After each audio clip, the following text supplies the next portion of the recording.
Dark Priest 667. And this is Speedy Steve 007. And we are reviewing Armored Kill map pack expansion for Battlefield 3 for gamerinput.com. Alright, this is the new epic map pack for Battlefield 3. Well, obviously you can tell. It's so far quite intense. It is my personal favorite so far. Constant chaos. I mean, you actually want to play the full 64 players. It's amazingly fun. You're always got stuff coming on.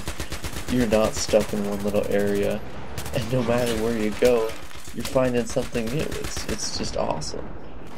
And these maps are huge. I mean, you're not really getting the proper perspective from our video, but just to give you some idea, in a Jeep, it took me about a minute and a half to drive all the way across all of these maps. So if you're planning on playing this on like a 24 or 32 or 48 man server, forget it. You need 64 just to keep the action going.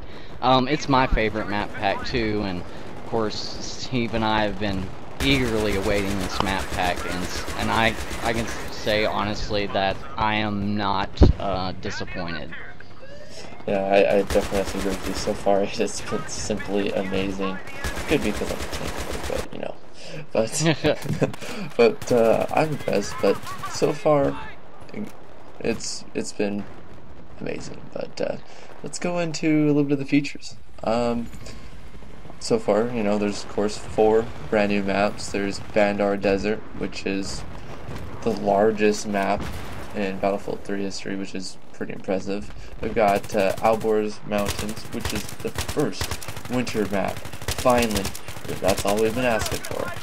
We have Death Valley, which is the second night map in Battlefield 3, which is pretty impressive, and Armored Shield, which we are currently playing on our video. Yeah, and I like this map. It's not my favorite. I think Death Valley is probably my favorite, but it's really hard to choose. One thing that I think this map pack actually emphasizes about Battlefield 3 is the constant requirement for teamwork. In fact, we've just gone through 3 scenes where teamwork is what kept us alive. In fact, this scene right here, Steve and I were talking while we were doing this, and I told him, look, there's a guy right there, and I'm a terrible shot, as you're about to see, and he also was. And Steve comes up behind the guy knowing where he is and gets him for me. And this map pack just totally emphasizes teamwork more than Battlefield 3 already does, which you know, it's classified as a first-person shooter, but I like to think of it as a tactical team shooter. I have to agree with you there. It's not your normal, you know, just shoot or run around, stab people, yada yada yada. This is impressive. You can just spawn, hop in a tank, drive somewhere, but if you're gonna go solo Rambo, it's not gonna work. I mean, if you got a buddy with you, you're gold. If you got several buddies with you, you're gold. But the one thing I'm going to cry about, the lack of VoIP in this game. Oh. Go on. No, I totally agree. I mean, you know, the system they have for VoIP right now is done through Battlelog, and that's fine if you're playing with your friends. But later on in this video, we're going to be playing with a guy that we want to get in touch with, which I'll talk about later. And we couldn't communicate with him because I would have had to leave the game and add him on Origin to talk to him. So I really think that one thing that DICE and EA should really be looking at is somehow implementing VoIP into Battlefield 3, because it would make it even more tactical than it is now. That's great. It would. I'd honestly play it a lot more just because it would be, you know, a strategy game essentially. It would be impressive. Yeah, absolutely. And this is a view from the C-130 that they've introduced in the map pack. It's interesting. I don't know if I like the fact that you can't control it, but it definitely brings a new dynamic to the game. Steve was spotting these guys down here at Alpha checkpoint, and I was trying to shoot at him. I wasn't doing a very good job. I did actually hit that guy once, but this map pack is really, I have to say, compared to Close Quarters and Back to Karkland, This map pack has introduced the most new content to Battlefield 3, and I'm not saying that. Look, I loved Back to Karkland, and if you're, you know, really into close quarters shooting, close quarters really did it for you. You're about to see Steve be a crazy driver, which we are crazy guys, okay? Just so you know, if you ever see us on Battlefield 3, just expect the unexpected. We just drove off the top of a highway. Yeah, well, hold on to your underwear. But it's just so awesome. I mean, every aspect of this map pack I've just fell in love with. I mean, it's not flat. There's lots of up and downs, so you can't just sit in one place. I mean, you can't snipe across the whole thing, which I know some people were expecting. You actually have to move, and you can only get so far. It's cool. Yeah, you know, speaking of snipers, a lot of people thought, oh, it's going to be all engineers, and while there are a lot of engineers, sniping hasn't been defeated. That last map, the Abelware Mountain, we actually had to climb up a mountain to get this group of 2 snipers that had not been killed the whole round. This little sequence that we're watching right now, which Onage69, if you're out there, contact me via YouTube. I'd like to add you to Origin because you're a great team player.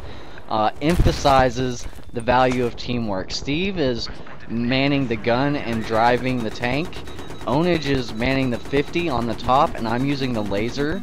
And we were the ace squad in several of the things, but in this one we were definitely the ace squad, and we were given the other team fits. This is a great sequence. It really emphasizes how important team play is in Battlefield 3, which is one reason I really like it. Good shot, Steve. Thank you. And helicopters hate us in a tank. One thing I haven't liked about Battlefield 3, and they said, you know, that they've nerfed this a little bit by removing, you know, attack choppers' ability for the gunner to flare out, is choppers, especially attack choppers, are really hard to kill if you're on the ground. If you have a good gunner, you can hurt them. Lasing works sometimes, although later on in this video we're going to see that we couldn't laze this guy. I mean, we lased him, but the missile didn't hit him for some reason, and he wasn't flaring out, so it may have just been a slight bug. But yeah, I'm really impressed. I've been a Battlefield fan for a long time, but it seems like, and I'll say this also, you know, we've reviewed other games where it said, you know, you don't need a supercomputer to play. If you want to play on ultra graphics in Battlefield 3 at any playable frame rate, you do need a supercomputer. You do. Sorry. You can get away with a medium or low-end computer, but you're not going to be seeing graphic quality like you're seeing on the screen right now. And here goes another tank destroyer. Goodbye.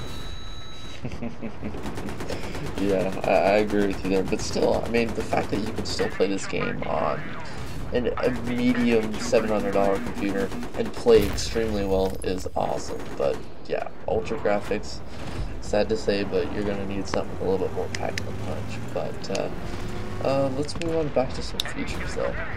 The one thing we didn't get recorded was the new game mode, which I thought was fun. Some people don't. Was the tank superiority. That was interesting to me. I wasn't sure what to expect when I first logged into it, but the fact that all you see is tank destroyers kind of set me back. You know, because it says tank superiority. I thought it was going to be a little bit of everything, but it worked. I thought it was kind of interesting. You could go solo on it. You ended up getting overwhelmed at times, but it was interesting. It was just one of those rush game modes, in my opinion, where everyone gets in a tank and hauls butt to one point and shoots each other up. Yeah, I thought it was pretty fun.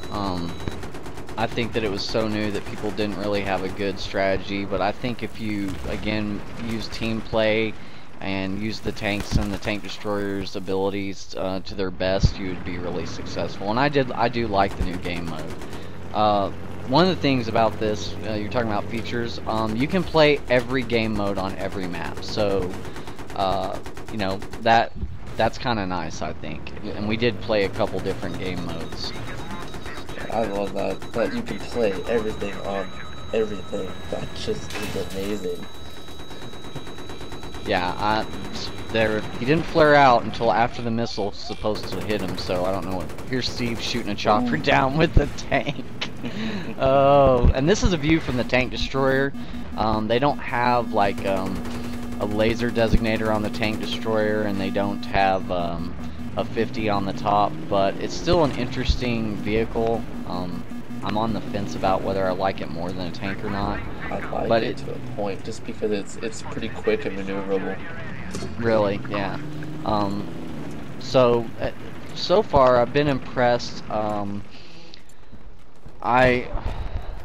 really feel bad for console players because I've been reading on forums. Look, 24 to 32 people is not enough for maps these size, and even though their maps are smaller, it's still just not enough. It's not the full Battlefield 3, experience. It is kind of depressing.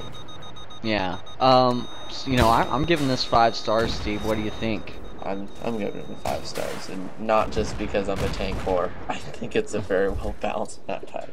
Yeah, I agree. So thanks. Go to gamerinput.com, or if you haven't bought the game, you can go to origin.com and buy Battlefield 3, and we'll let you watch the rest of this video and have a great day.